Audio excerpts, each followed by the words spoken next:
Reine Jesús por siempre, reine su corazón, y en nuestra patria, en nuestro suelo, que es de María la nación, en nuestra patria, en nuestro suelo, que es de María la nación. Bergoglio ya salió a decir que la primera alianza que hizo Dios con los judíos sigue vigente.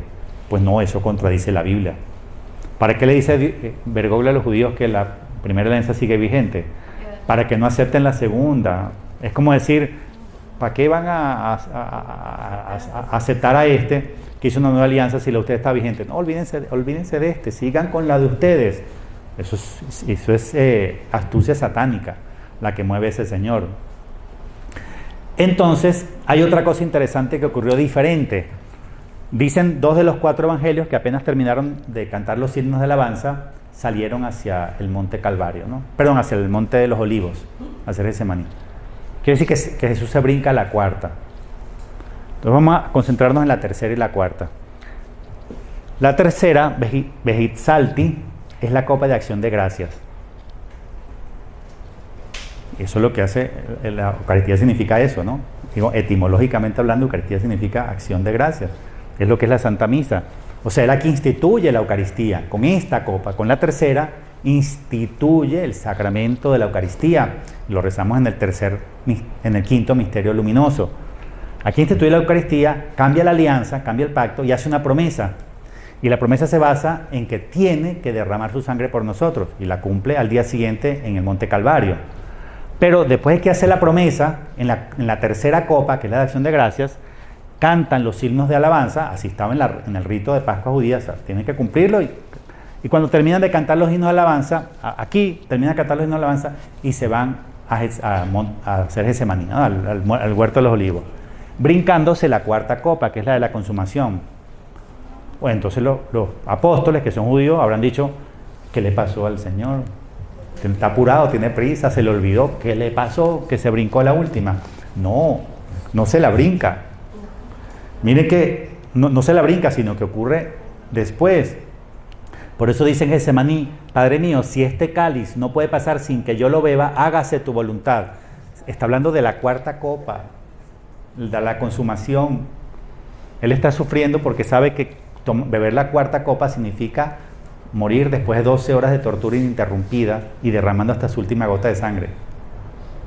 Si no puede pasar este cáliz, ¿cuál? El cuarto, Velakahti, es decir, el cáliz de la consumación. Por eso en la cruz dijo, por eso cuando empaparon en vinagre una esponja, en un hisopo, la aproximaron a su boca y apenas la prueba dice, está consumado. En latín, consumatum est, y en griego, tetelestai. Todo está consumado. Es decir, que la última cena termina en el Calvario, que es cuando toma la cuarta copa. Por eso dice, y usa la misma palabra asociada a la cuarta copa del Seder de Pesaj, que es Velakahti. Está consumado. Claro, porque él hace aquí la promesa. Aquí, cuando instituye la Eucaristía, hace la promesa. La promesa se basa en que él va a derramar su sangre por nosotros. Lo cumple al día siguiente en el Calvario. Entonces aquí es donde se consuma. Lo que él promete, lo que él anticipa, se consuma al día siguiente. Esto es una maravilla. ¿Y esto cómo uno lo entiende? ¿Lo entiende un católico? No. Para que lo entienda un católico como nosotros, tienes que ponerte a estudiar la cultura judía. Entonces nunca vas a entender el Nuevo Testamento y sobre todo no vas a entender el Apocalipsis hasta que te pones a estudiar y mucho la cultura judía. Así es. Por eso es que tantos católicos por tantos milenios, por 2000 años se han puesto a estudiar el Apocalipsis y no llega, o sea, no terminas de... No es que hasta que no le dedicas mucho tiempo a aprender de los judíos no vas a comprender. Pero termino con esto. Él sí consuma, lo dice, consumatum est, en el Monte Calvario, consuma la cena. Pero solamente de manera anticipada, o digamos, inicia la consumación. Porque realmente no termina plenamente esta última cena hasta el día que él bebe el vino nuevo con nosotros en el reino del Padre. Esto dijo el día anterior, el Jueves Santo, en la última cena dice, yo os digo que desde ahora no beberé este producto de la vid hasta el día en que lo beba con vosotros, nuevo en el reino de mi Padre. O sea que realmente aquí comienza, por así decir, la consumación, y aquí termina la consumación. Se completa, digamos, es como la salvación. Nuestra salvación comienza en el Monte Calvario, pero se completa con la segunda venida, ¿no? Ahí comienza el atar a Satanás, pero se termina de atar con su segunda venida. O sea, es como el triunfo del Inmaculado Corazón, ayer lo explicaban. Comienza en el corazón de las personas, el triunfo del Inmaculado Corazón, y termina cuando ya se manifiesta el reino y María termina de triunfar también en el mundo y visiblemente, pero comienza en el corazón de las personas. Entonces es como algo, veamos como si fuera gradual, por fases. Aquí dijo, ¿está consumado? Sí, pero no se completa esa consumación, o la consumación no llega a su término hasta que en el reino Él bebe el vino nuevo con nosotros. Y el libro Contra las herejías de San Ireneo de León, él explica, este gran santo, obispo y mártir del siglo II, que esto se cumple en el reino luego de la resurrección de la carne. Porque aquí se sienta en la mesa todos los resucitados, todos los justos de todos los tiempos se sientan a la mesa en la tierra, o sea, sobre la tierra, a beber el vino nuevo con Cristo. ¿Qué es lo que explica San Ireneo de León? Que lo que bebe vino es el cuerpo. Es decir, si alguien cree que esto se cumple en el cielo, está desubicado. Porque lo que explica San Ireneo de León es que Abraham allá no está en el cielo tomando vino. No, porque el alma no toma vino. ¿Qué es lo que toma vino? El cuerpo. Entonces, si Abraham va a tomar el vino nuevo con Cristo en su reino, quiere decir que él ya resucitó. Es decir, que ya se unió su cuerpo y su alma. Es el reino de la tierra. Claro, es iniciando el reino de Dios en la tierra, es que se puede cumplir esto, donde ya todos los justos, ya resucitados, se pueden sentar a la mesa con Cristo a beber el vino nuevo. Ahí, se llama las bodas del Cordero, ahí termina la última cena. Qué bárbaro, ¿no? Qué maravilla. Ahí es donde se termina de consumar el misterio. Yo escribí un artículo sobre esto, digamos, mucho más explicado y con mucho más detalle. Yo los artículos que escribo los publico solamente en un portal, se llama Como Vara de Almendro. El artículo se llama El triunfo de la cruz. El triunfo de la cruz y el misterio de la consumación. Lo que acabo de decir, pero mucho más detallado, más bonito, más explicado. ¿Por qué lo hice el artículo? Para combatir la herejía del fracaso de la cruz, que le encanta a Bergoglio. El título se llama El triunfo en la cruz y el misterio de la consumación, que es esto que acabo de explicar. Eso está en el portal Como Vara de Almendro, o entran en mi página web, y yo ahí abajo en mi página web están todos los artículos que he publicado en Como Vara de Almendro. Y si alguno tiene, que me preste el libro Quinto Reino, alguno lo tenga ahí en la mano. El libro Quinto Reino. Bueno, a ver, un librito.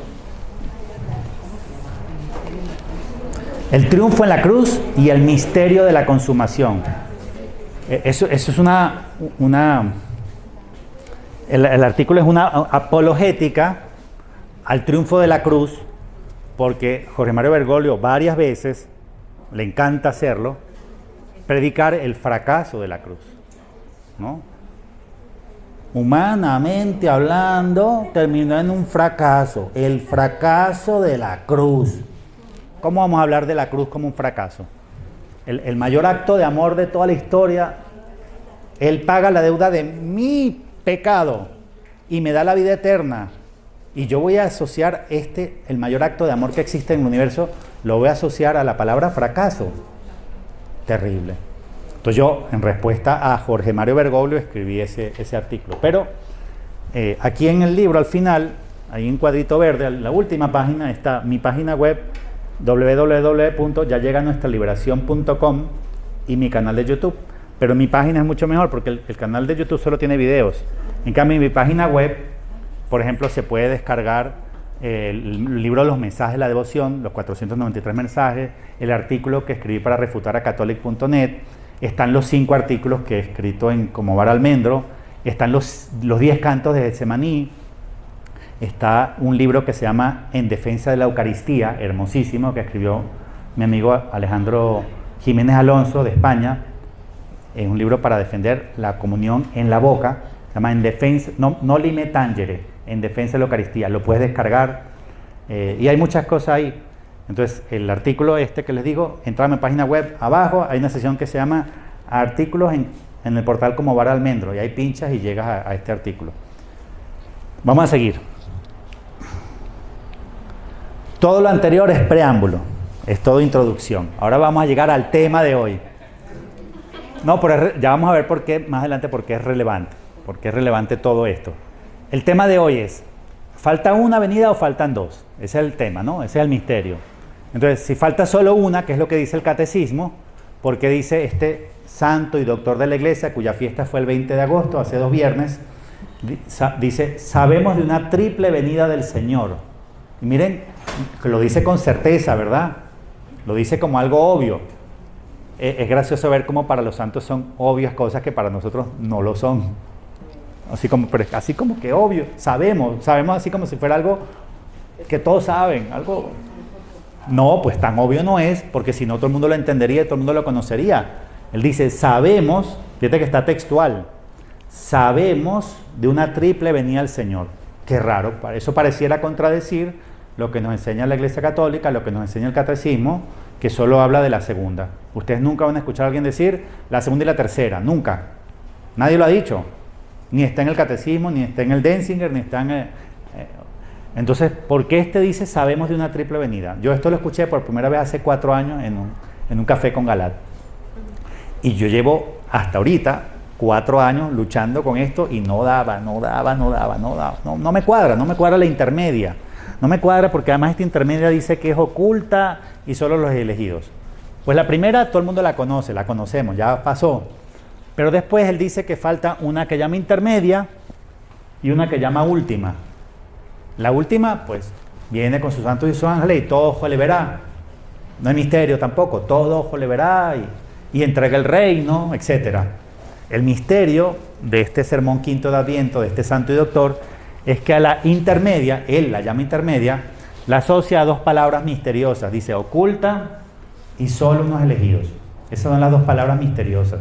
Y yo les digo, 4 años tratando de develar el misterio y no entendí. Entonces, como Jesús es tan bueno, tan buen maestro, Mauricio, no estás entendiendo, vamos a aprender, a seguir aprendiendo. Y me pone en mi camino Juan Guillermo Molina y Anélida de Heller para que yo entendiera lo que me faltaba comprender. ¿Por qué dice este santo que faltan 2? ¿Y por qué a la intermedia? Porque la última, en la última, todos verán la salvación de Dios y mirarán al que traspasado. Todos, todo el mundo. Católicos, judíos, paganos, comunistas, masones, satanistas, todos. En cambio, en la intermedia, él usa la palabra oculta y la palabra solo elegidos.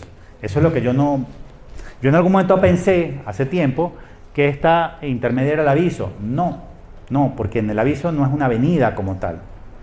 Es una iluminación de las conciencias, veremos nuestros pecados, nos doleremos ver cuánto mi pecado contribuyó a este desastre, o sea, lo que yo le hice al Señor. Pero ese aviso, esa iluminación de las conciencias no es una venida, no es literalmente hablando una venida, entonces no es. Yo antes pensaba, pues esta intermedia es el aviso. No es, créanme, yo pensaba así, pero el Señor me explicó, me hizo ver, el buen Jesús, el buen maestro, me dijo, no, el aviso no es la venida intermedia, porque el aviso no es una venida. Venida es, como lo vamos a ver en las citas bíblicas, venida es, se le ve venir sobre las nubes del cielo con sus ángeles y sus santos. Se le ve venir, en el aviso no. Léanse el libro completo de Mary Jane Even, léanse todo lo que está profetizado sobre el aviso, todo. En ninguna parte se dice, se le ve venir sobre las nubes del cielo con todos sus ángeles y sus ángeles. No, lo que dice en el aviso es que se ve una cruz en el cielo durante 7 días y 7 noches, y hay manifestaciones del cielo, en la naturaleza, los animales se desordenan, hay terremotos, hay 1000 manifestaciones celestiales y terrestres, hasta en los animales, y después viene la iluminación de las conciencias. Pero en ninguna profecía que vean ustedes seria sobre el aviso dice, se le ve venir sobre las nubes del cielo con sus ángeles y sus santos, en ninguna. Entonces, el aviso no es una venida en los términos bíblicos, se le ve venir sobre las nubes del cielo con sus santos y sus ángeles. Entonces, si el aviso no es la venida intermedia, ¿a qué corresponde la venida intermedia? Entonces lo que presentamos aquí en este estudio es que la intermedia es la parucía y la última es el juicio de las naciones. Entonces si es así, entonces la parucía, que es la que viene, la más cercana, tiene que ser oculta y tiene que estar asociada solo a unos elegidos. En cambio la última es aquella en la cual todo ojo le verá.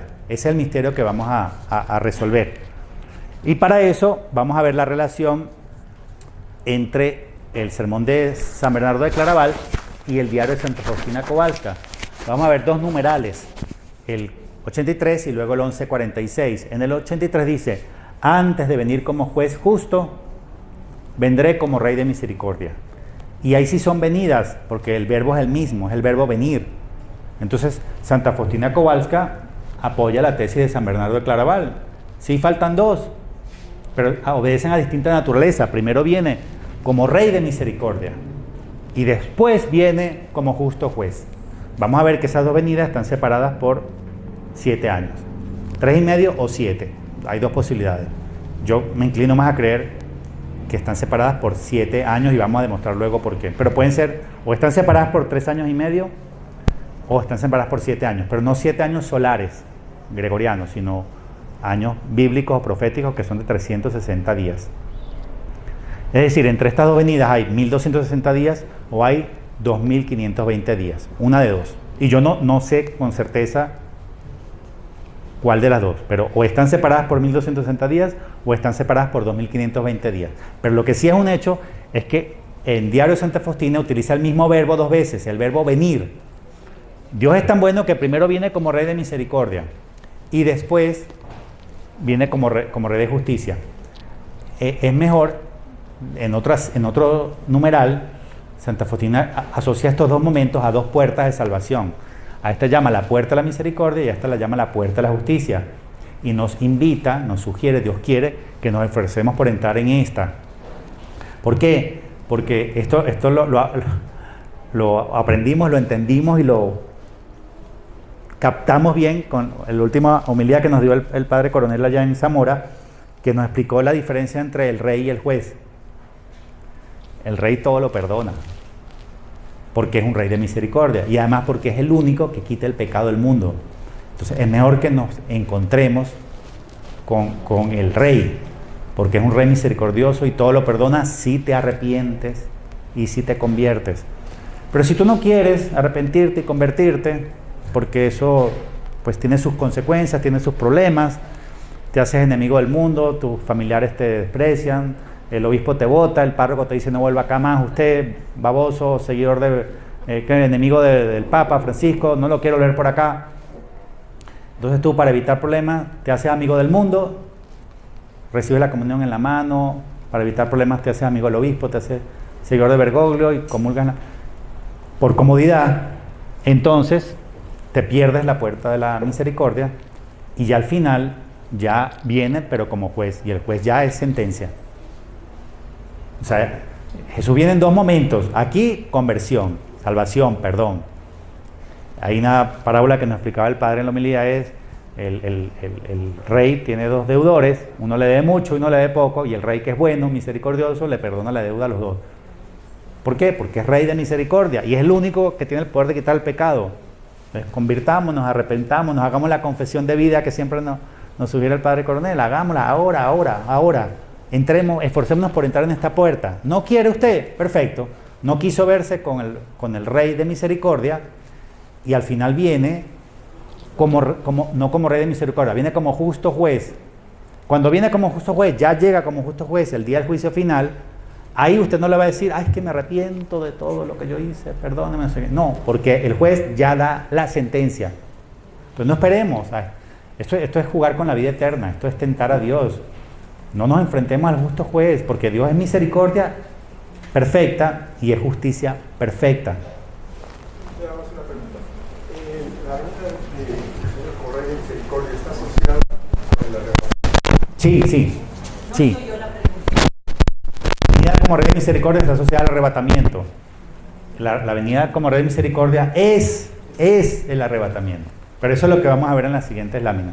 Entonces, lo que está claro es que Jesús sí viene dos veces, porque Santa Faustina es santa, canonizada, y su diario es verdadero, pues hay gente que la ataca, pero la ataca porque todo lo que es Dios, de Dios es atacado, y mientras más santo y más fuente de salvación, más atacado.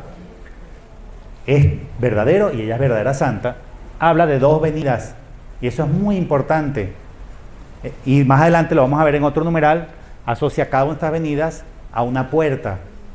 La puerta de la misericordia dice abro de par en par, pero si no quieres entrar por la puerta de la misericordia, entonces te queda una, pero en la cual vas a sufrir mucho más. ¿Te puedes salvar entrando por la puerta de la justicia? Sí, pero prepárese para sufrir.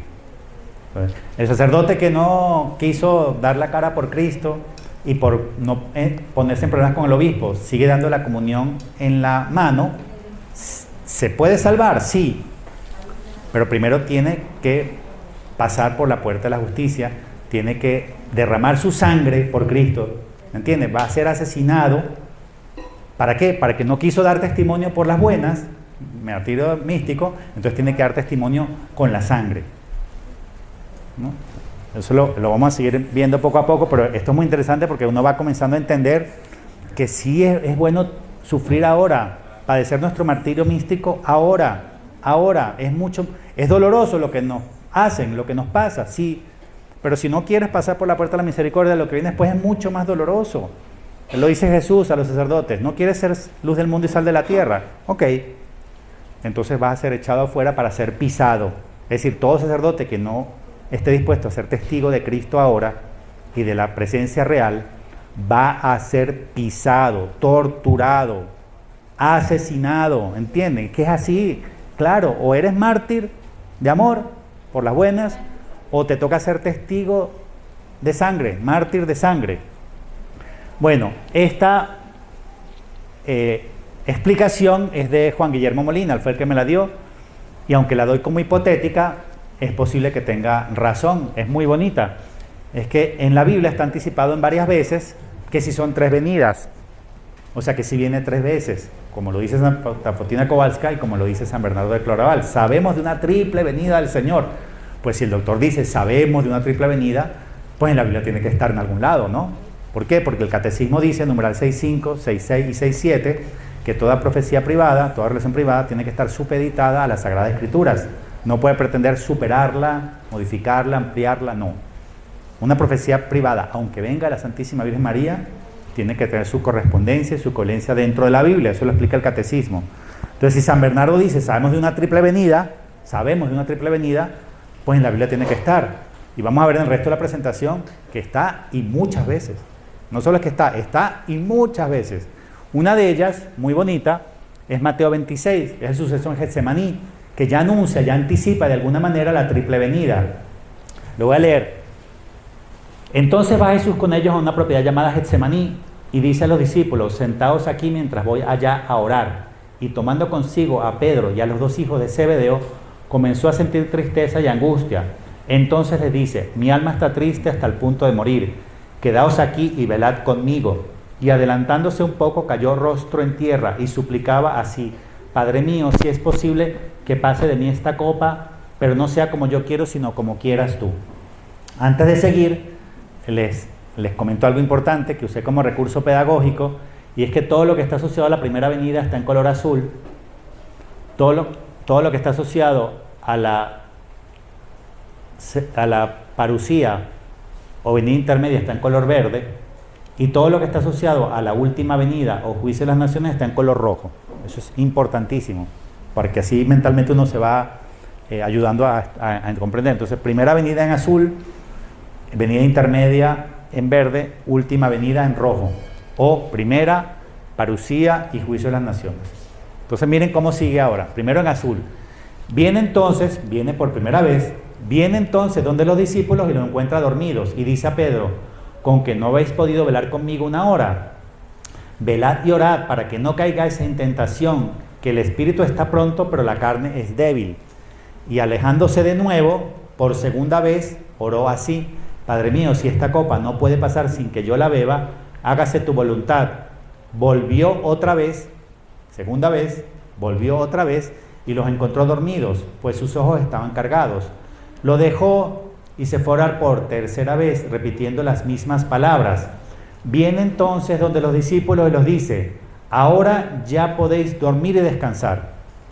Viene una vez, viene la segunda vez, y después de que viene la tercera vez donde los discípulos, les dice una frase misteriosa: ahora ya podéis dormir y descansar. ¿Qué? Si nadie se fue a dormir y nadie se fue a descansar. Esa fue la peor noche de toda su vida. Y la peor noche de los 3 años que estuvieron con Jesús en su vida pública. Entonces hay un misterio aquí detrás de esto. Algo nos está diciendo, porque si no se fueron a dormir, se pasaron la noche en vela llorando, o Juan, la noche acompañando a María, y después al día siguiente subiendo al Calvario y acompañándolo hasta el Calvario. Entonces, ¿por qué Jesús dice esta palabra misteriosa: ya podéis dormir y descansar? ¿Qué es el descanso?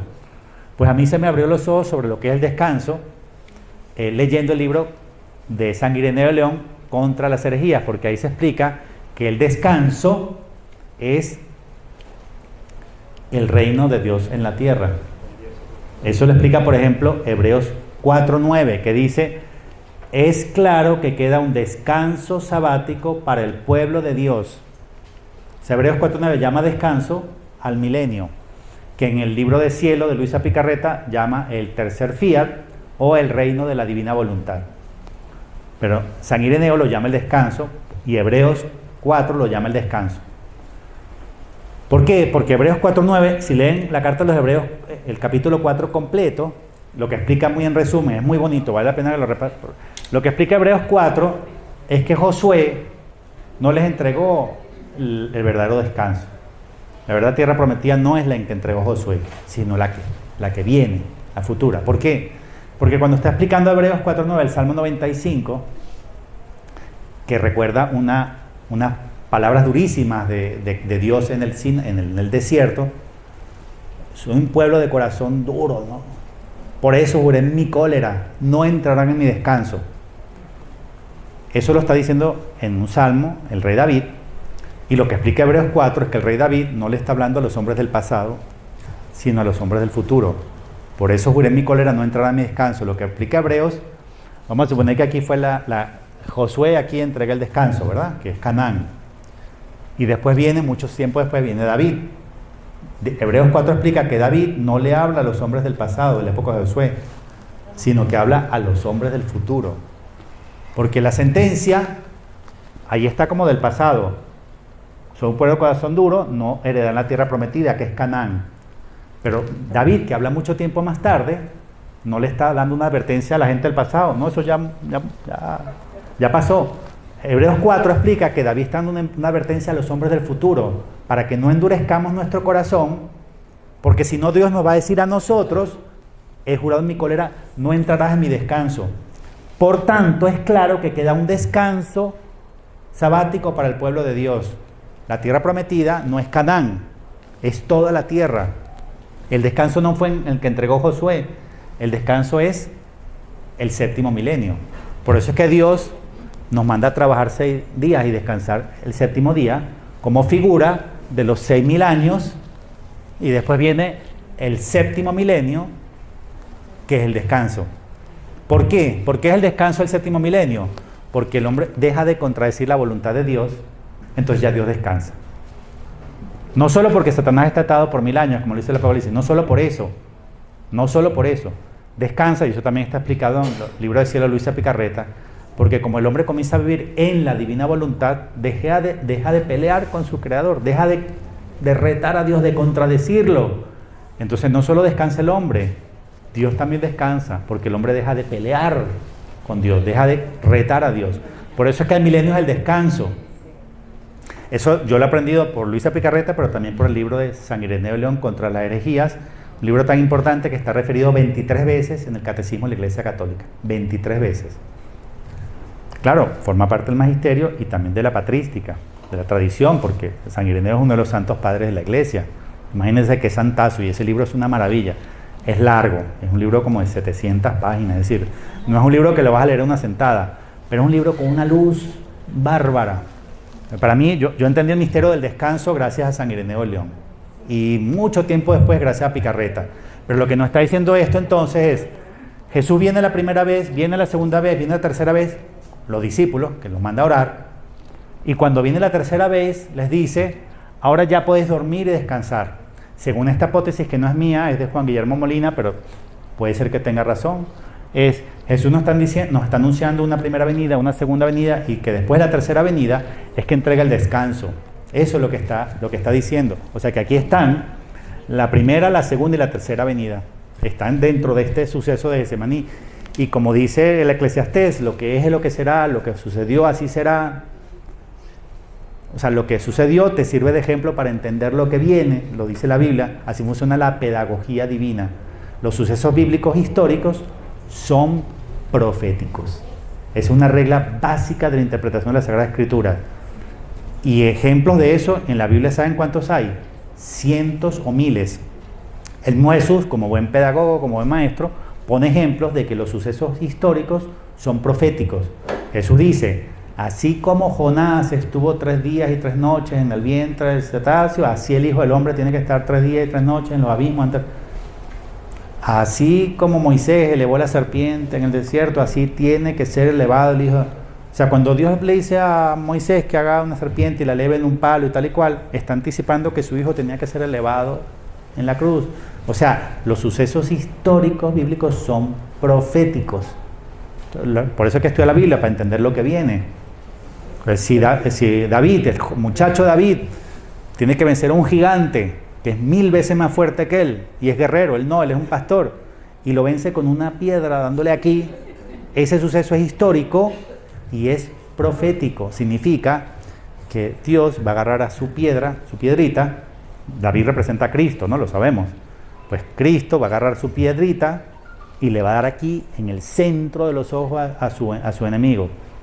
¿Quién es su piedra?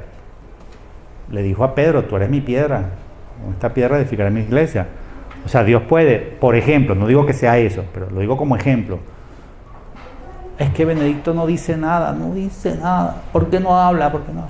Pues si lo pone a decir algo antes de morir, puede agarrar a Benedicto como su piedra y darle aquí en el centro de los ojos a sus enemigos. Claro que sí, con una sola cosa que diga. Claro, por ejemplo, dice, ¿saben qué? Yo no renuncié nunca al munus, lo pueden confirmar. Yo renuncié al ministerio, que es el ejercicio activo. Nunca he dejado de ser vicario de Cristo. Nunca dije que dejé de ser vicario de Cristo. Y solo he sido el único papa y el otro un impostor.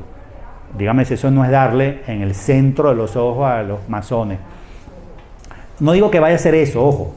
Lo que estoy diciendo es, repito, los sucesos históricos son proféticos, porque así funciona la pedagogía divina. Qué hermoso. Estudia lo que pasó y así comprenderás lo que viene.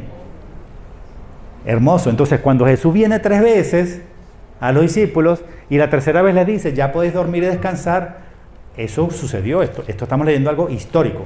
Así sucedió. Esto es historia. Pero los sucesos históricos son proféticos. O sea, nos están diciendo algo, nos están anunciando algo que ocurrirá. No vas a preguntarte si el tiempo de la tierra, del reino de Cristo, es lo mismo del Apocalipsis, cielos nuevos, tierra nueva. Sí, pero como explican los santos padres de la iglesia, eso se cumple 2 veces. O sea, aquí hay una renovación de la tierra, comenzando el milenio, y aquí al final del milenio ocurre otra renovación y transformación de la tierra. Entonces, cielos nuevos y tierra nueva se cumple 2 veces. Pero eso es un tema largo. Quiero decir, responder la pregunta completa, detallada, sería una presentación de 2-3 horas. No, porque los padres de la iglesia, lo sé por un libro que les recomiendo mucho, se llama La Iglesia Patrística y la Parucía, del sacerdote argentino Leonardo Castellani y el sacerdote español Florentino Alcañiz, recogieron en una investigación maravillosa, yo creo que la más completa investigación que se ha hecho, todo lo que los santos padres de la iglesia escribieron sobre esto en los siglos 1, 2, primero, segundo, tercero, cuarto, 5 y parte del 6. Todo lo que los santos padres de la iglesia escribieron sobre la parucía, sobre la segunda venida, sobre el reino de Dios en la tierra, sobre la resurrección de los muertos, sobre la transformación de la tierra, cielos nuevos y tierra nueva. Todo lo que los santos padres escribieron y recogieron en 6 siglos, que llega a nuestros días, que es poco, estamos hablando hace 15 a 20 siglos, pero todo lo que queda, todo lo que nos llegó de San Policarpo, San Papías, San Teófilo, San Melitón, Lactancio, Sulpicio Severo, San Ambrosio, San Agustín, todo lo que la patrística recoge del misterio del reino, de la parucía, de la segunda venida, de la resurrección de los justos, del juicio de las naciones, del juicio final de vivos y muertos, todo lo que se recoge de la patrística de 6 siglos en un solo libro. ¡Qué maravilla! Imagínense yo leyéndome ese libro. No, es bárbaro, es bárbaro. ¿Cómo se llama? La Iglesia Patrística y la Parucía. Es un libro difícil de leer porque está en un PDF no fotocopiado, entonces hay que ampliarlo mucho. Es un libro muy viejo, pues si alguien lo llega a conseguir nuevo, original, por favor me avisa. Sí se lee, pero quiero decir, está en una fotocopia muy antigua, fotocopia, entonces tienes que ampliarlo mucho, es largo, o sea, no es un libro de fácil lectura, pero es una maravilla, es una maravilla. Y ahí se confirma que sí, varios de los santos padres de la Iglesia dijeron, ese reino de 1000 años, que lo dice el Apocalipsis, es un reino de 1000 años. Tú dices, oh, qué noticia, si la Biblia dice que es de 1000 años, ¿por qué dudas? Porque sí, porque muchas personas han dicho que no son 1000 años, que es un periodo indefinido de quién sabe cuánto, más o menos largo. No, pero si hay santos padres de la Iglesia que dijeron, sí son 1000 años, como lo dice el Apocalipsis, y no dicho por mí, dicho por santos padres de la Iglesia. Y ellos explican que sí son 2 resurrecciones. Los santos padres de la Iglesia explican que aquí solo resucitan los justos y aquí al final resucitan los condenados, los que están en el infierno. Son dos momentos de resurrección diferentes. Lo dice el Apocalipsis, claro, pero hasta que no llegan los santos padres y nos lo refrendan, nos lo confirman, uno como que le cuesta aceptar. Sí, los santos padres de la Iglesia dicen que aquí viene la resurrección de los justos y aquí al final del milenio viene la resurrección de los condenados, y es dogma de fe lo que acabo de decir. Los que están en el infierno en alma padeciendo, si recuperan sus cuerpos, se resucitan, participan en el juicio final de vivos y muertos, que es acá, y son arrojados a lo que la Biblia llama la segunda muerte, es decir, nuevamente para la fosa, pero en cuerpo y alma. Eso el Apocalipsis lo llama la segunda muerte. Ojo, lo que estoy diciendo es doctrina católica. No estoy diciendo nada que no esté... Y hay una cosa importante para lo que viene, para que lo tengan muy claro, y esto no solamente lo explica la patrística de los primeros siglos, lo explica María en un mensaje del libro azul del Padre Gobi. María nos dice, hijos míos, no confundan el juicio que viene con la segunda venida, que es del juicio final de vivos y muertos. Lo dice muy claro María, yo les puedo dar después cuál es el mensaje.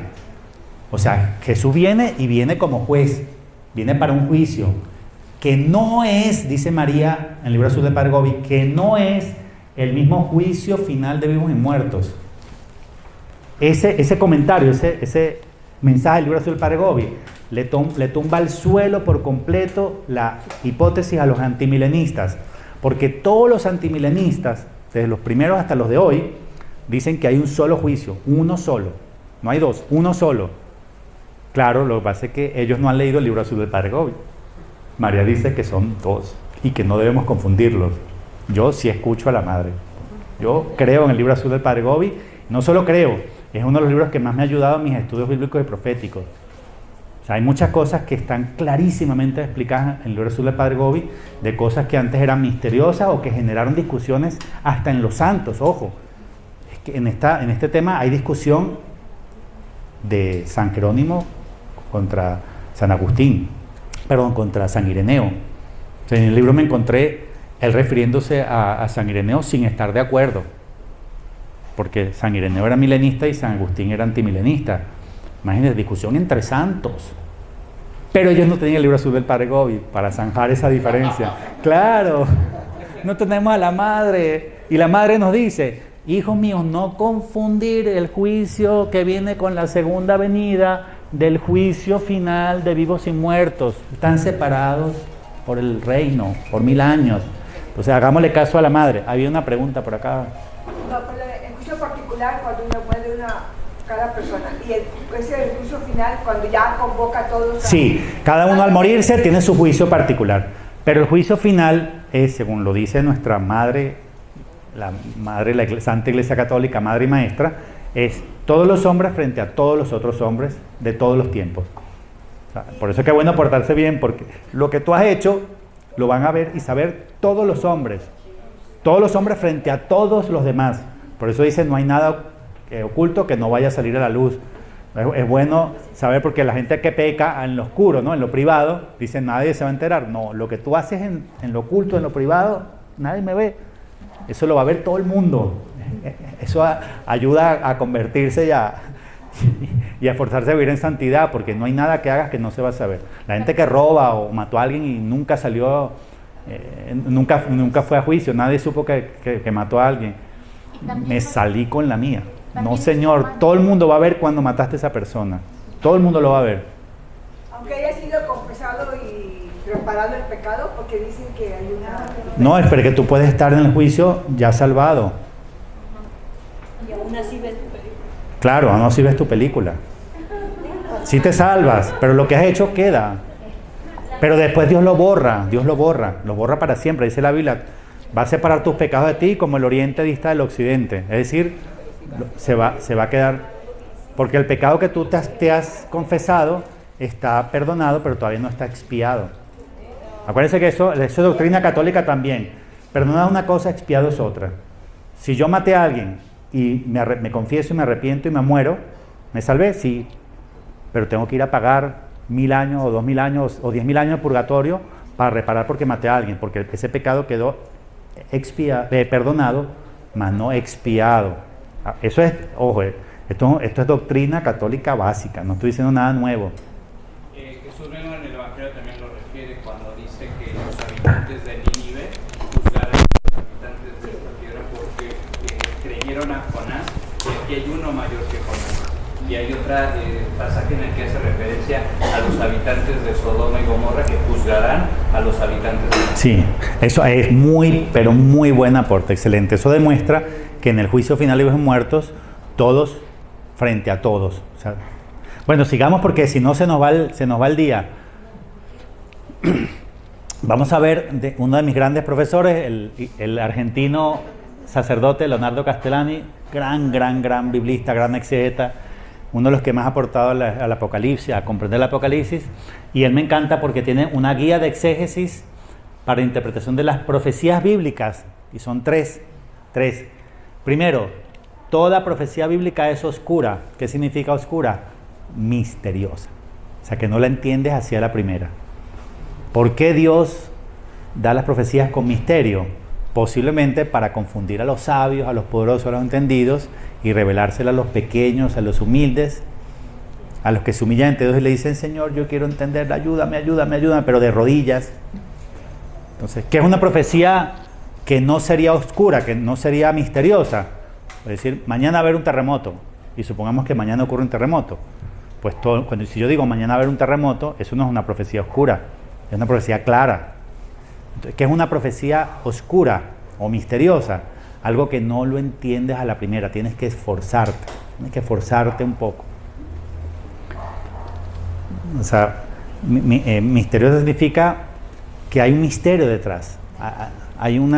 Está velado, pero no es que no se pueda saber, sino que Dios lo revela o lo hace entender cuando Él decide, a través de quien decide y cuando conviene.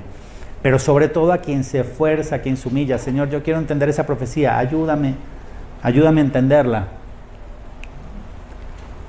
Segunda regla, toda profecía tiene dos sentidos, el tipo y el antitipo, es decir, un suceso próximo y otro suceso mucho más lejano que es el más importante.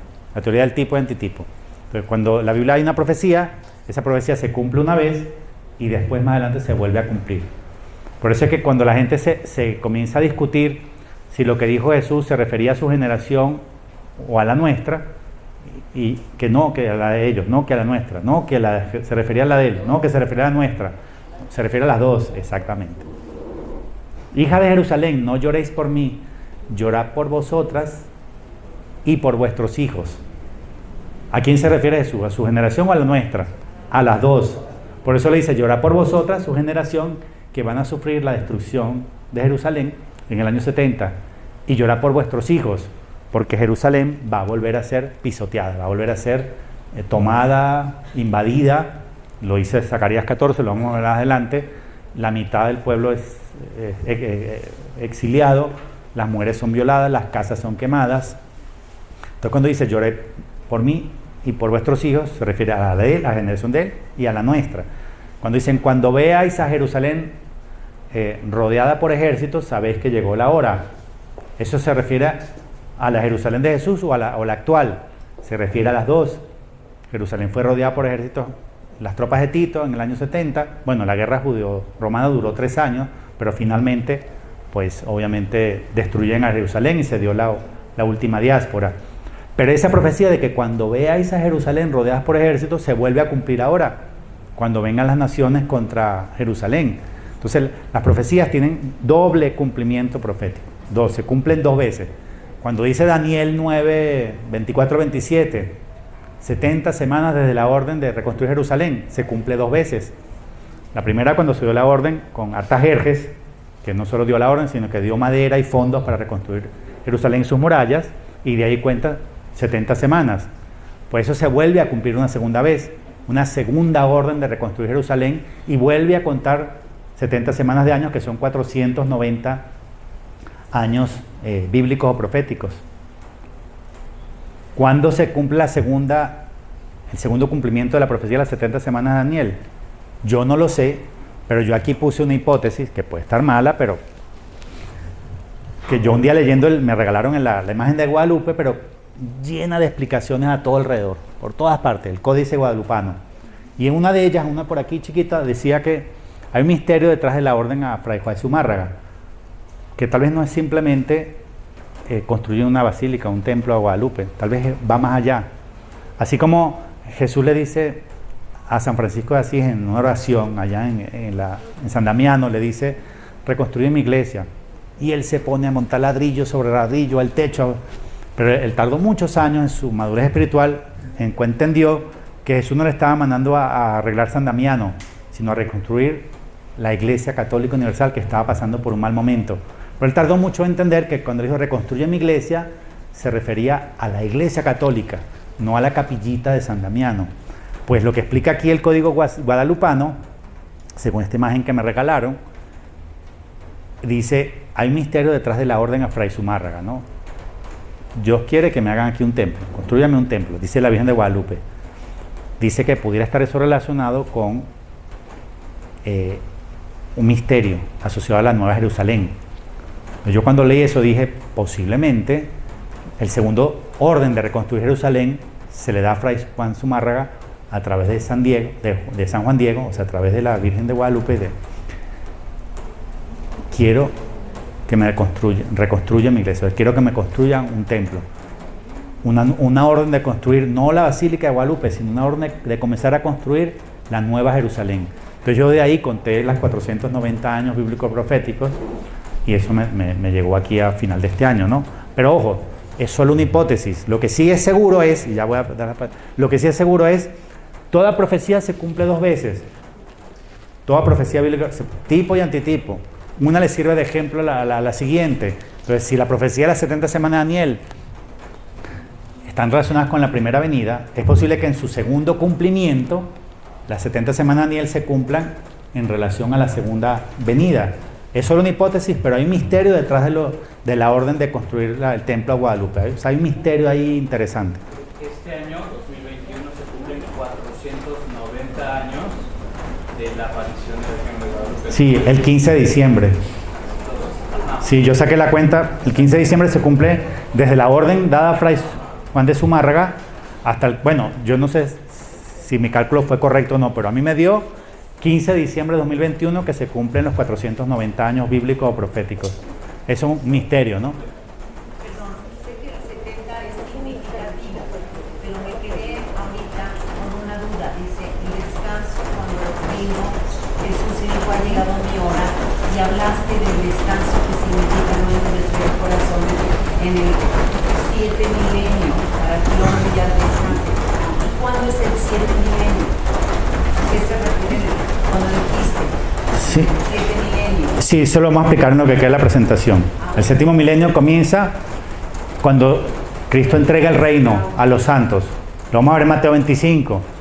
Dice en el juicio de las naciones, a las ovejas que están a su derecha, venid a mí, benditos de mi Padre, recibid en herencia el reino preparado para vosotros desde el principio del mundo. Ahí comienza el séptimo milenio. O sea, Es cuando va a pasar eso. claro, o sea, Jesús viene en la parucía y viene en el juicio de las naciones, pero es en el juicio de las naciones, o sea, cuando viene como juez, no como rey de misericordia, cuando viene como justo juez, que él dice, lo vamos a ver más adelante en Mateo 25, venid a mí, bendito es mi Padre, recibid en herencia el reino preparado para vosotros al principio del mundo. Ahí comienza el séptimo milenio, que Luisa Picarreta llama el tercer fiat o el reino de la divina voluntad. Pero eso está explicado en lo que viene. Bueno, la tercera regla de Leonardo Castellani es: las profecías se aclaran al aproximarse a su cumplimiento. Esto es muy interesante porque primero dice, la profecía bíblica es oscura, misteriosa, hay un misterio que develar, pero se va aclarando, se va resolviendo su significado a medida que se aproxima su cumplimiento. Entonces, aquí yo pongo un ejemplo para darme a entender. Vas por una carretera, un día muy soleado, y aquí se ve un pequeño letrero de color anaranjado. Pues no sé si se alcanza a ver, pero créeme que aquí hay un letrerito anaranjado. Yo tengo muy buena vista de lejos, porque de cerca necesito lentes por la presbicia, pero de lejos yo veo muy bien. Y ahí hay un letrerito anaranjado a 1 kilómetro. Pero resulta que cuando ya estoy mucho más cerca, ya estoy a 100 metros, me doy cuenta, no era 1, eran 2. ¿Lo ven? Entonces, claro, la iglesia siempre nos dice, la segunda venida, la segunda venida, la segunda, la segunda, la segunda. La iglesia solo habla de la segunda, pero cuando ya está muy cerca, en el retorno de Cristo, en gloria y majestad, distingo la parucía del juicio de las naciones, porque están muy pegaditos, pero son dos puertas de salvación, la puerta de la misericordia y la puerta de la justicia, y en Apocalipsis 14 son la ciega y la vendimia. Son dos puertas de salvación, son dos momentos de salvación. Lo que pasa es que la iglesia siempre lo ha asociado al retorno de Cristo en gloria y majestad. Pero cuando estábamos hace miles de años, hace cientos de años, de siglos, que estábamos muy lejos, era una profecía todavía oscura, la segunda venida.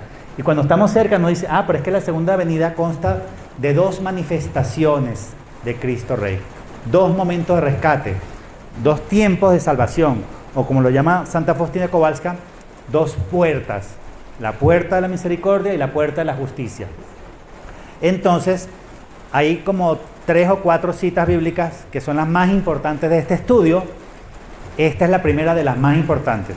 Así que aquí les pido que abran bien los ojos. Se trata de Apocalipsis 14.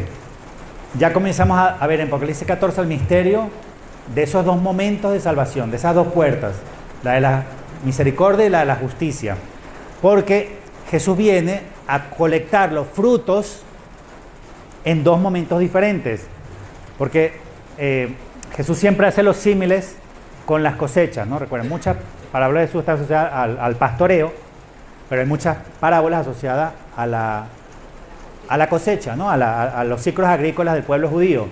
Entonces, Jesús, Dios, hace un trabajo asociado a la salvación del hombre. Y ese trabajo Él lo colecta en 2 momentos.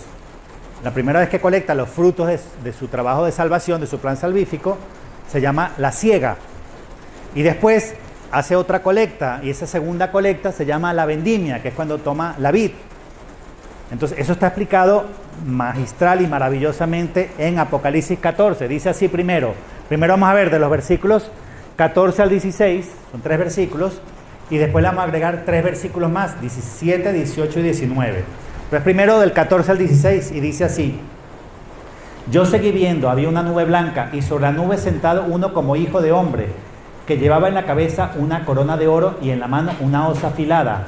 Luego salió del santuario otro ángel gritando con fuerte voz al que estaba sentado en la nube: mete tu hoz y ciega, porque ha llegado la hora de cegar. La mies de la tierra está madura. Y el que estaba sentado en la nube metió la hoz en la tierra y quedó cegada la tierra. ¿Qué está cegando? La mies. ¿Qué significa la mies? El cereal con el cual se hace el pan. Antiguamente podía ser la cebada o el trigo. La cebada era el pan de los pobres y el trigo era el pan de los pudientes. Entonces, ¿qué se hace con la siega cosecho la mies, que después al molerla en el molino, hago la harina, y con la harina hago el pan. Miren qué interesante. Todo esto tiene que ver con la Santa Misa, ¿verdad? Porque la salvación no hay sin Eucaristía, estamos claros. Jesús dijo muy claro en Juan 6, en verdad os digo, si no comen mi cuerpo y no beben mi sangre, no tenéis vida en vosotros. Entonces Jesús viene a colectar los frutos de salvación y en la siega toma la mies con la que se hace la harina, con la que se hace el pan. ¿Y qué es el pan? Es la primera de las 2 ofrendas de la Santa Misa. ¡Qué maravilla! Pero en la misa falta la segunda ofrenda, que es el vino. Entonces sigue Apocalipsis en los siguientes 3 versículos. Otro ángel salió del santuario que hay en el cielo y tenía también una hoz afilada. Y salió del altar otro ángel que tiene poder sobre el fuego y gritó con fuerte voz al que tenía la hoz afilada: mete tu hoz afilada y vendimia los racimos de la viña de la tierra, porque están en sazón sus uvas. El ángel metió su hoz en la tierra, vendimió la viña de la tierra y echó todo en el gran lagar del furor de Dios. En la segunda colecta, ¿qué colecta Dios? Los frutos de su plan salvífico. Y en la segunda colecta es lo que se llama la vendimia, y la vendimia es la cosecha de la vid. ¿Y qué hago con la vid, con la uva? El vino, que es la segunda ofrenda de la Santa Misa. Es decir, ya está todo preparado para el banquete de bodas, las bodas del Cordero, que es como comienza el milenio. El milenio, el reino de Dios en la tierra, comienza con las bodas del Cordero, que representa la salvación. ¿El matrimonio de qué?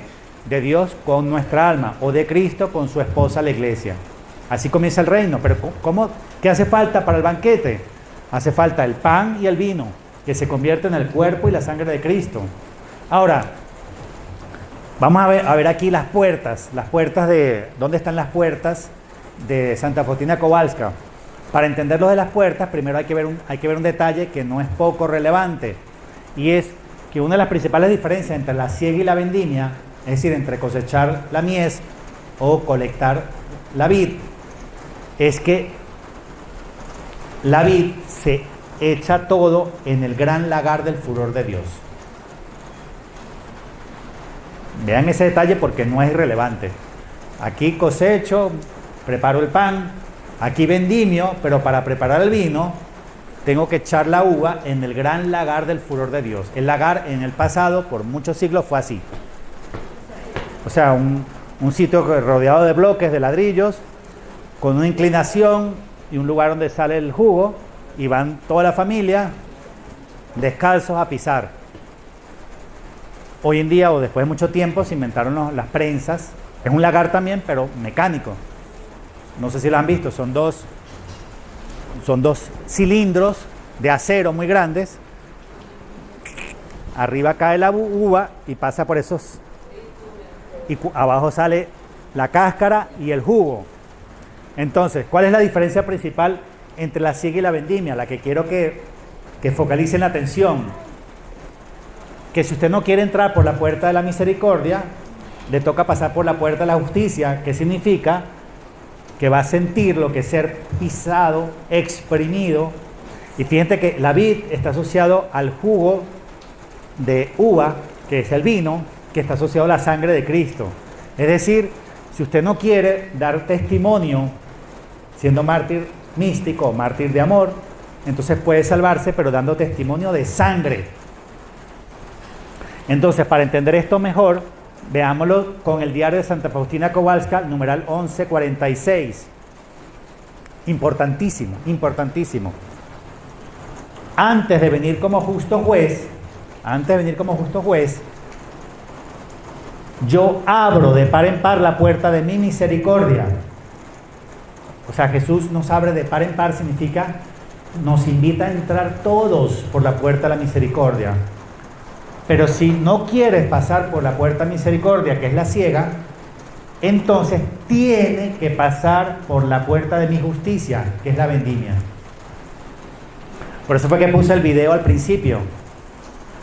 El joven que se arrodilla y el sacerdote da un rodeo, apártate cucaracha, y sigue dando la comunión en la mano. Él es mártir, está dando testimonio de la presencia real de Cristo, de que ama a Cristo, de que ahí está Dios y no se puede tocar y no se puede consumir sin adorar. Él es testigo y él está siendo digno de entrar por la puerta de la misericordia. Todos los demás que están en la fila, agarrándolo en la mano, no quieren, porque es que entrar por la puerta de la misericordia pasas pena, te echan, te ven mal, te critican tus vecinos, te toca sufrir.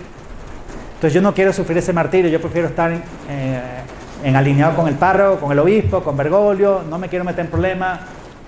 ¿Se puede salvar usted? Sí, pero entonces le queda una puerta más dolorosa, porque le tocará entonces para salvarse dar testimonio de sangre. ¿Entienden la diferencia? O sea, Dios no quiere. Entonces, para entender esto, porque aquí vas a vivir en carne propia lo que es ser echado en el gran lagar del furor de Dios. Es decir, se va a sufrir su gran tribulación completica y la tiene que aguantar y sufrir hasta el martirio de sangre. Porque no quiso ser mártir místico, mártir de amor, entonces tiene que ser mártir de sangre. Esto vamos a explicarlo con un par de ejemplos. El primero lo digo hipotéticamente, pero para entenderlo es buen ejemplo.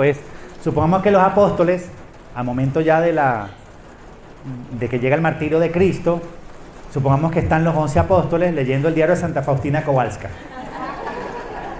Claro, porque la verdad es la misma siempre. Esto puede haber sido revelado hace 2000 años. Ellos están leyendo el diario de Santa Faustina Kowalska, están tratando de entender. Dice, yo abro de par en par la puerta de mi misericordia. Quien no quiere pasar por la puerta de mi misericordia tiene que pasar por la puerta de mi justicia. Entonces Juan comienza a entender, el discípulo amado, la puerta de misericordia está asociada a dar testimonio, a no negar a Cristo, a estar dispuesto a morir por Él, porque así es. Si usted quiere entrar por la puerta de misericordia, tiene que estar dispuesto a morir de verdad, morir como Joselito, morir de verdad, ¡pah! A todo, a ser humillado, a todo. Entonces Juan entiende y dice, se ama más a Cristo que a sí mismo, ¿verdad? Y dice, yo voy a acompañar a mi Jesús camino al Calvario y yo lo voy a acompañar a los pies de la cruz. Y él es mártir por ser testigo a los pies de la cruz. Él está ahí, aunque no abre la boca. Juan dice, yo sí soy de él, yo sí soy su discípulo, soy su apóstol. Si me quieren crucificar al lado de él, crucifícame. Si me vas a matar por dar testimonio, hazlo. Pero yo estoy aquí y consolando a su madre. Él ya vivió su martirio, lo vivió ahí.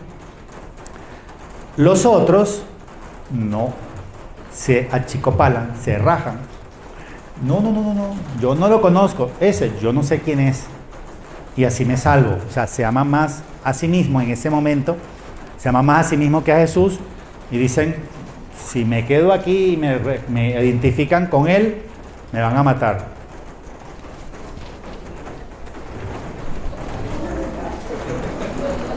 Entonces, no quieres ser mártir, místico, no quieres dar la cara por Cristo, no quieres decir, ese sí es mi Señor, sí lo reconozco como mi único Salvador. ¿Te puedes salvar? Claro, si los 10 apóstoles se salvaron. Pedro, Santiago, Mateo, todos.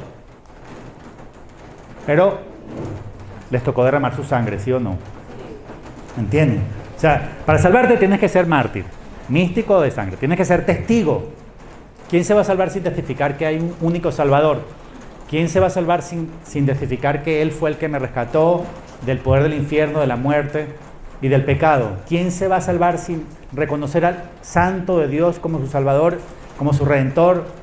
Nadie se va a salvar sin testificarlo a Él, porque eso es lo que es la salvación. ¿Cuál es la obra de Dios? Lo dice el Evangelio. Y la obra de Dios es que crean en aquel que Él envió. Esa es la obra de Dios. Entonces, tú puedes hacerlo por la vía poco dolorosa o por la vía muy dolorosa. Siempre es la vía dolorosa, ojo, siempre.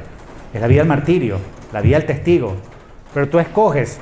Entonces los discípulos que no quisieron dar testimonio y estar a los pies de la cruz, tuvieron que pasar por la puerta de la justicia.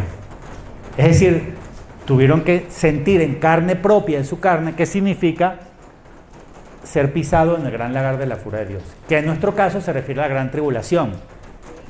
Entonces, el otro ejemplo, el obispo le dice, usted tiene que dar la comunión en la mano. Entonces el 99% de los sacerdotes dicen, yo para no tener problema con el obispo y para que no me quiten la parroquia, el carro, el dinero, la asignación, el seguro, entonces yo prefiero obedecer al obispo, prefiero obedecer a los hombres antes que a Dios.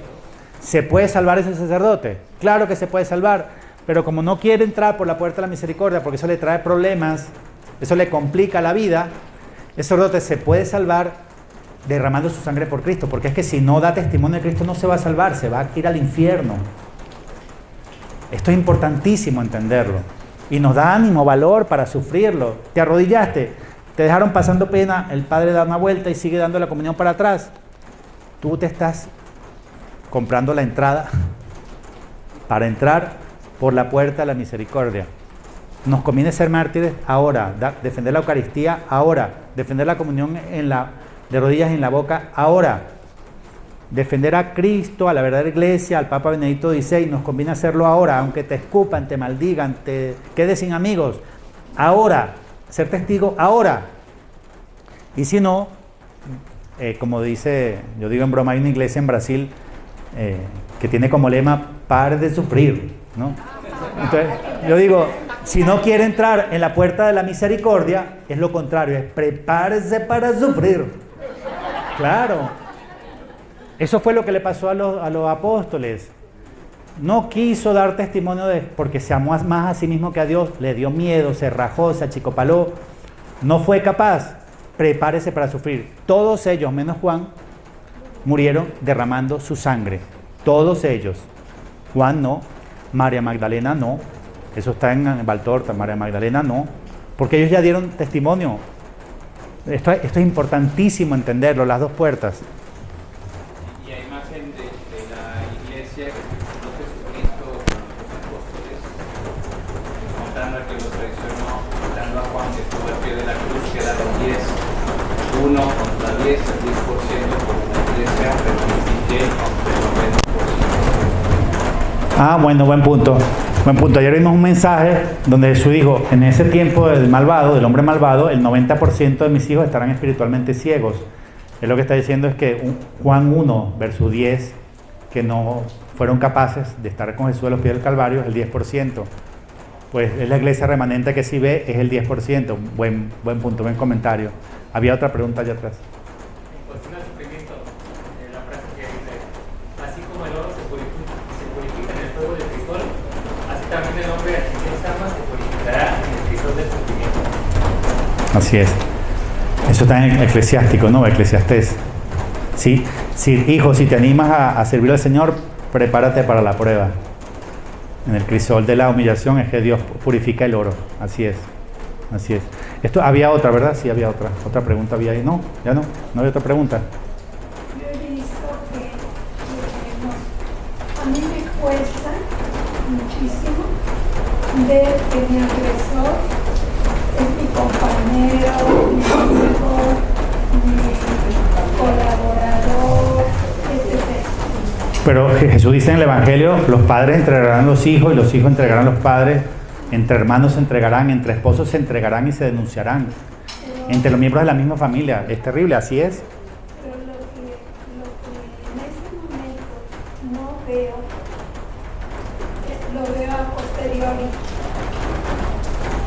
En ese instante yo veo a mi amiga, a mi compañero, a este o aquel, en quien yo confiaba. ¿Y cómo me agrede? No veo que es parte de esa purificación, de esa tribulación. Yo lo veo a él, ese es mi gran error, que no puedo separar, es decir, ver, esto es parte de la purificación, sino veo Mariana, Guillermo, Juan, estoy dando nombres arbitrarios. Sí, lo que vamos a entender, un poco complementando su comentario, y está en la siguiente lámina, es, hay dos tribulaciones. La actual, que es la del martirio místico, y si tú no quieres vivir esa tribulación del martirio místico, el martirio de amor, ser testigo ahora, te toca vivir la tribulación como está en el Apocalipsis, 21 juicios de Dios, o sea, 7 sellos, 7 copas, 7 trompetas. Entonces, a nosotros nos conviene entender estos misterios para que nos esforcemos de entrar por la puerta de la misericordia, porque esa es la que Dios quiere. Él dice, si dice yo abro de par en par la puerta de misericordia, Él dice, hijo, entra por acá, te la abro así, de par en par. Mientras Él es rey, aprovechemos, porque el rey es tan bueno, rey de misericordia, y es el único que puede quitar el pecado. Entonces, confesión de vida, el Padre Coronel siempre lo dice, prepárate, hazla, pero ahora, antes del aviso, antes de que esté la gran tribulación. No solamente confesión de vida, da testimonio de que eres de Cristo ahora, de que no se puede tocar a Jesús con la mano, de que no somos dignos de agarrarlo en la mano, ni de comulgar de pie, ni de nada ministro de la Eucaristía, nada de esas profanaciones eucarísticas, ni porque sea monja. Anúncialo. Dile a tu amigo o tu familiar, tu conocido que es ministro de la Eucaristía que no lo haga más. Dale unos videos, vete este video, léete este libro. El que yo les digo está en mi página. Se llama En Defensa de la Eucaristía. Lo bajan de mi página web.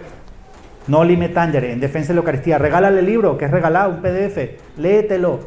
Y si ese ministro de la Eucaristía no quiere leerse el libro, o se lo lee y no hace caso, o si se pone molesta contigo y te dice no te voy a hablar más, tú ya te compraste tu entrada para entrar por aquí, ¿entiendes? No importa que no te haga caso, tú tienes que hacerlo. Si no es que no me escuchan, no me quieren escuchar, ya estoy cansada. No importa, haciéndolo, eres testigo. Haciéndolo, estás dando testimonio. Y despreciándote ellos, si no te quieren escuchar, estás viviendo tu martirio ahora, el místico. Pero si te da miedo, porque me van a ver mal, entonces te estás cerrando la entrada por la puerta de la misericordia y te queda, por no haber querido ser testigo, te queda la puerta de la justicia.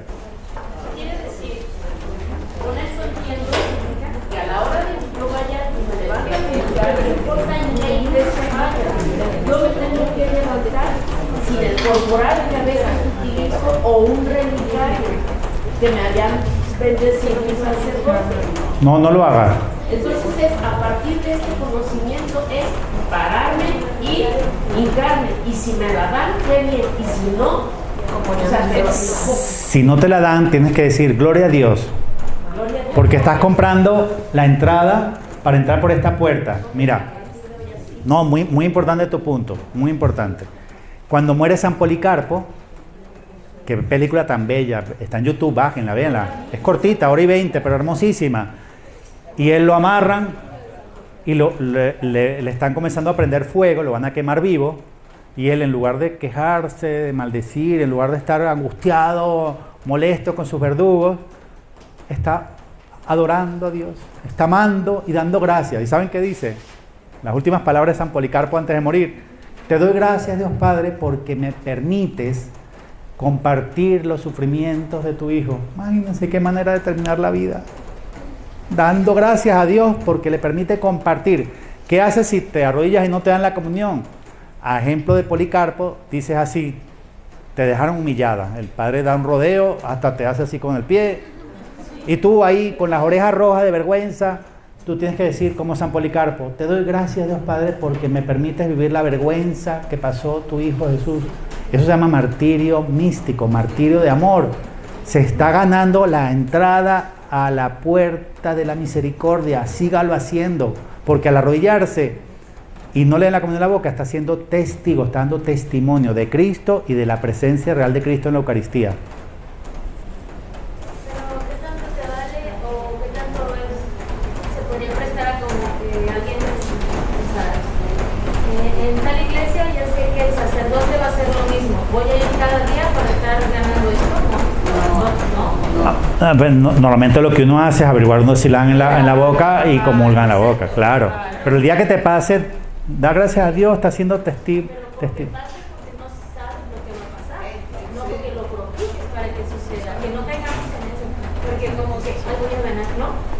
No, sí puedes hacerlo. Pero sí puedes ir y dar testimonio, sabiendo que te la van a negar, puedes hacerlo. Señor, voy a dar testimonio por ti. Claro, uno tiene que buscarla donde la den en la boca para poder comulgar, porque si siempre vas al mismo lugar nunca vas a comulgar. Pero no está mal hacerlo. Vas a pasar pena, es que necesitas dar testimonio, alegra. Policarpo, vean la película. Te doy gracias, Dios, porque me permites vivir la vergüenza que vivió Jesús en su pasión.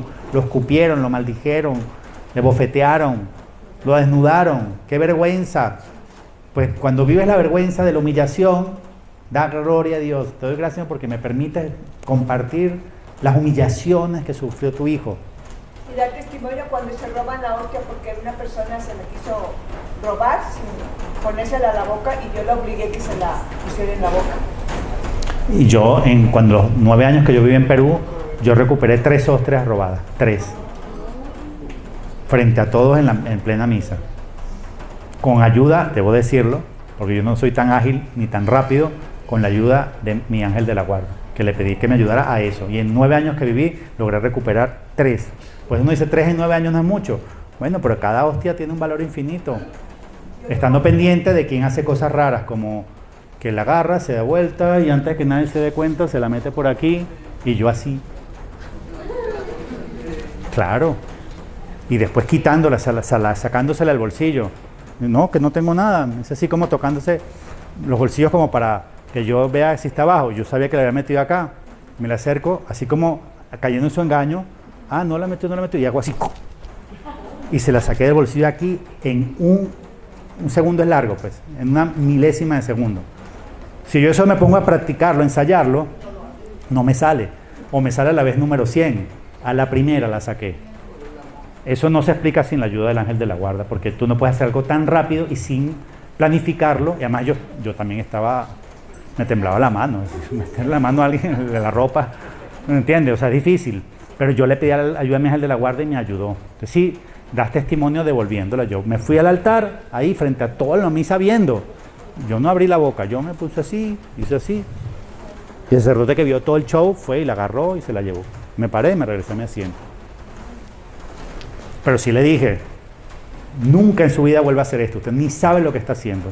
Se está ganando la condenación eterna. Claro, él entraba no a misa, él entraba a robarla porque se la venden a satanistas. Pero le dije, no lo vuelva a hacer, usted se está condenando para siempre al infierno si sigue haciendo esto. Quería compartir brevemente un testimonio. Yo en el templo de mi comunidad empecé a ir, a arrodillarme, a recibir la Eucaristía, y el padre lo que hizo me empujó con el hombro. Entonces, obviamente fue una humillación muy fuerte, y yo lo que hice nada más fue una reverencia del Señor, gracias, y hacer una reflexión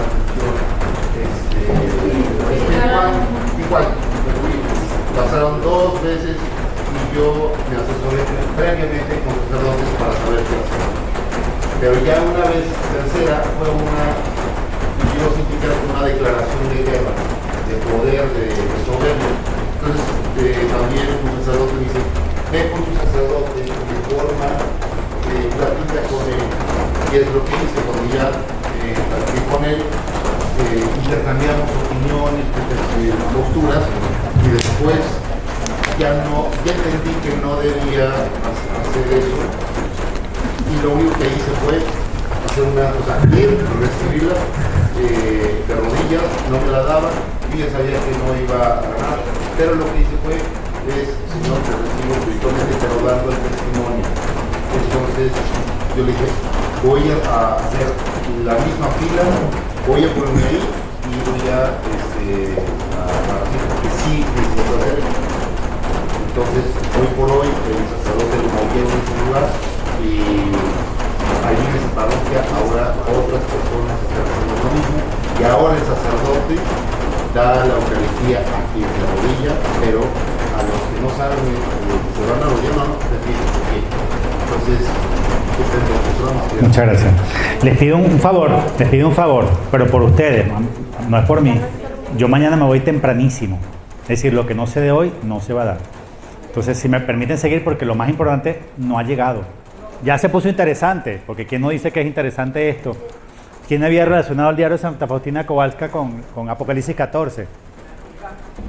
Y las 2 puertas y todo esto. Pero lo que viene es mucho más interesante. Si no me dejan avanzar, se va a terminar el día, no vamos a terminar, y lo que falta, mañana no, yo mañana me voy. No, sí se pueden hacer, pero lo más específicas y puntuales, pues. No, es que la intervención es importante porque hace más rica la discusión.